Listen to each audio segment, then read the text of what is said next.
But okay, so raise your. We already did My Hero Academia. Raise your hand if you or someone you know has been diagnosed as neurodivergent, not just ADHD or ASD, just like any kind of developmental disorder, learning disability, anything like that. Yeah. Okay. So I think this will be educational to talk about because I think neurodivergence gets looked down. It's like I don't know. I guess it just gets skipped a lot and like conversations about mental health and stuff like that. Okay. So can you go to the next slide? Yeah. Okay. Please note, I have not been diagnosed as neurodivergent. I'm suspecting I may be, but I don't want to self-diagnose.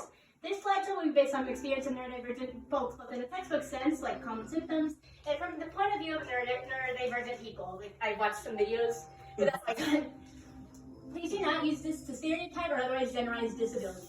Do your own research. If you found anything in the slide so interesting, feel free to research it yourself. I am not a professional. This is just no one can take this stuff. Copyright. Copyright. Okay, you ready? Sources and stuff. Oxford languages. Oh, I didn't even see that image when you sent it to me. Yeah, I changed it. I added it like an hour before you did. Oh, okay. Okay, next slide. Oh, okay. Okay. You should have the Introduction. If you've been in the anime community for any amount of time, you've probably heard of My Hero Academia. You probably know it for its odd fandom or its unique story.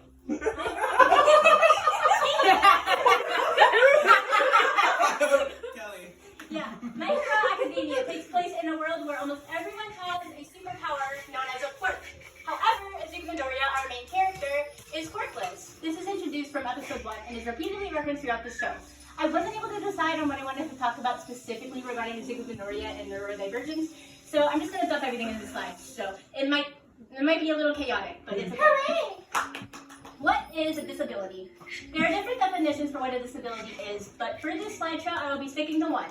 A disability is a condition or state that makes it difficult or impossible for someone to interact with society as it was made. This can be a mental disability, physical disability, learning disability, etc. Disability can often ostracize someone from a society, either because they physically cannot interact with it as it was made, or because they happen to have some kind of mental or learning disability that makes it difficult to interact with the people around them.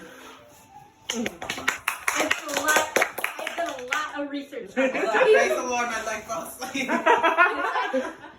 Izuku Midoriya. Izuku Midoriya is our main character. He's a friendly baby boy with a strong sense of justice and no sense of self-preservation.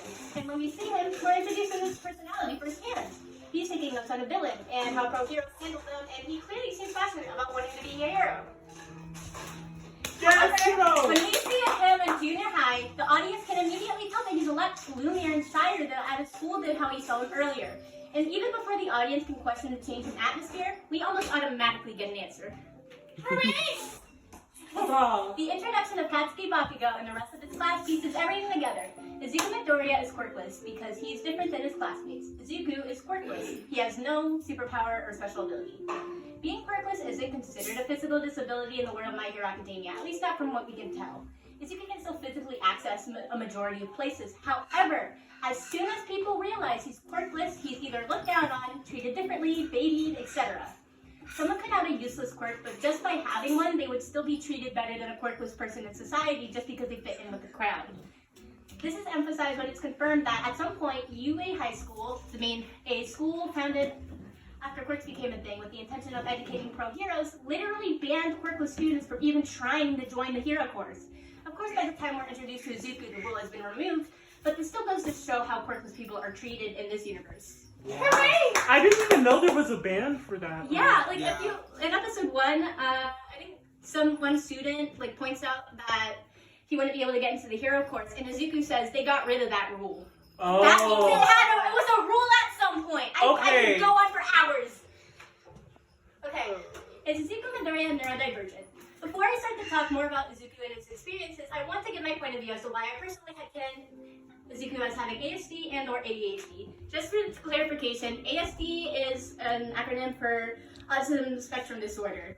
I prefer the term ASD because just a blanket term like autism can immediately put people in like certain boxes, and the inclusion of spectrum like emphasizes that there's a lot of different people and a lot of people that can like be different in terms of neurodivergence and stuff. So I prefer that term. And ADHD stands for Attention Deficit Hyperactivity Disorder.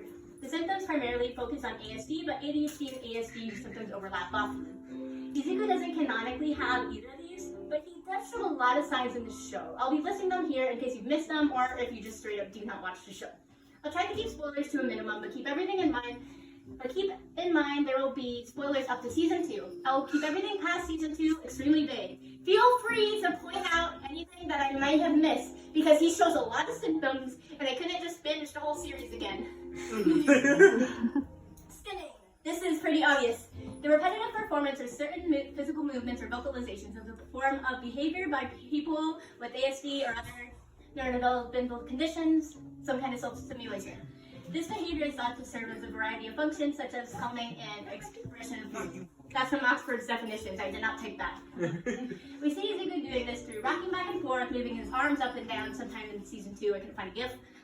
And I personally think that this muttering right here is a stim, is a vocal stim. He especially does this when nervous or excited. Don't clap yet, I'm not done. Oh. I can't even clap. Okay, special interest.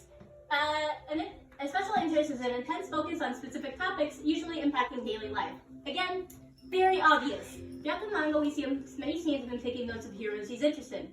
Of course, taking notes on heroes wouldn't be this special thing. If he didn't take it so far, he might as well taking notes. He obsesses over certain heroes, especially All Might, to the point that it's considered creepy. Which brings me to my next point. Difficulty with communication and missing social cues. Izuku has a hard time picking up on when people around him are uncomfortable. He regularly, unintentionally makes the people around him feel uncomfortable either by his muttering, his obsession over certain topics, or his stalker behavior, like when he takes notes on quirks of other people in his class and their hero costumes. Either that, or he's not good at explaining things in a logical sense. Like this scene. Like, what was he thinking? Wait, what was that? What's the context for that? Basically, he was training with Gran Torino, which is one of the characters. It was like All Might's mentor. He was training, and then he just suddenly realizes, oh wait, this is how I can use One for All without breaking my freaking bones. And so he gets out of time. I remember that. Yep. Okay. Next slide. Strong sense of justice. It is quite common for neurodivergent folks to have a much stronger sense of justice than neurotypical people. Izuku is extremely empathetic and is willing to do anything to make something right. In season 2, during the sports festival, we see this a lot. Even after Ojiro specifically told Izuku not to speak at all during his and Shinso's fight, using Shinso's quirk, as soon as Shinso began insulting Ojiro, Izuku immediately got very pissed off and acted impulsively. He does this multiple times throughout the story as well. Speaking of impulsivity, impulsivity. Neurodivergent people tend to be more impulsive than neurotypical people. Izuku is a prime example. In episode 1, he jumped on All Might's leg out of nowhere and has impulsively acted and gotten himself into trouble numerous times. In fact, the quote from episode 2, "My body just moved on its own," is used throughout the series. In the most recent usage made me want to cry. Oh my god! I can't find anywhere but use your imagination. Strong sense of empathy. There's 2 slides about this, by the way. Autistic people are commonly stereotyped as having little to no empathy, but this isn't always the case. In fact, a lot of autistic people have a very strong sense of empathy, much more stronger than their peers. This is shown in Izuku by how he's so easily able to connect with others. He goes out of his way to connect with people, even when they have wronged him or otherwise treated him poorly, because he knows what it's like to be ostracized, and he doesn't want anyone else to feel the same way. Slide 2. I actually think the reason why Izuku is shipped with so many damn characters is because of his empathy. He's able to connect with almost any character if they're simply willing to listen. Izuku positively affects the lives of almost every single character he comes into contact with, even if they don't know each other for a long time, or even if they started off with a negative relationship. Rhodey is a prime freaking example. This is how they look hugging at the end of the movie, and they knew each other for like a week maximum. Look at that face. That is gay.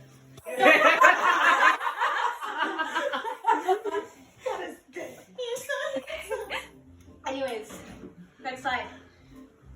How does this story relate to neurodivergent people in the real world? The thing that makes quirklessness disabling in the world of My Hero is because of the ostracization and isolation, which is what many neurodivergent people struggle with in the real world. Even though being quirkless doesn't actually hinder his ability to do anything in particular, it makes it harder for him to relate to kids around him, and as we saw in slide 1, it sometimes bans him from certain activities. because you see it as weaker. At least until he got a quirk. And even then, he still struggled with controlling it, learning how to use it, and later in the series, things get much more complicated. Sound familiar? The term masking is when people with ASD put in extra effort to suppress or hide the signature characteristics of the disorder. Basically, pretending to be neurotypical, or in this case, pretending to have been born with a quirk. That's great. That's a good thing. Closing slide. I could have easily made this slideshow at least 50 slides long just due to the complexity of Izuku's story and things that happen in the manga that I don't want to spoil. I recommend you watch the show for yourself and form your own opinion on it. I gotta breathe, hold on. My nose got stopped up. I watched My Hero Academia in November of 2019 and I immediately got obsessed with it. Izuku is the main reason. He's a relatable main character, whether you're neurodivergent or not, and his struggles with self-worth hits close to home for me and a lot of other people. This is actually the reason why I got so obsessed with the Owl House as well. The main character of the story plays an extremely important role, not just in the story, but in capturing the eye of audiences who relate to them.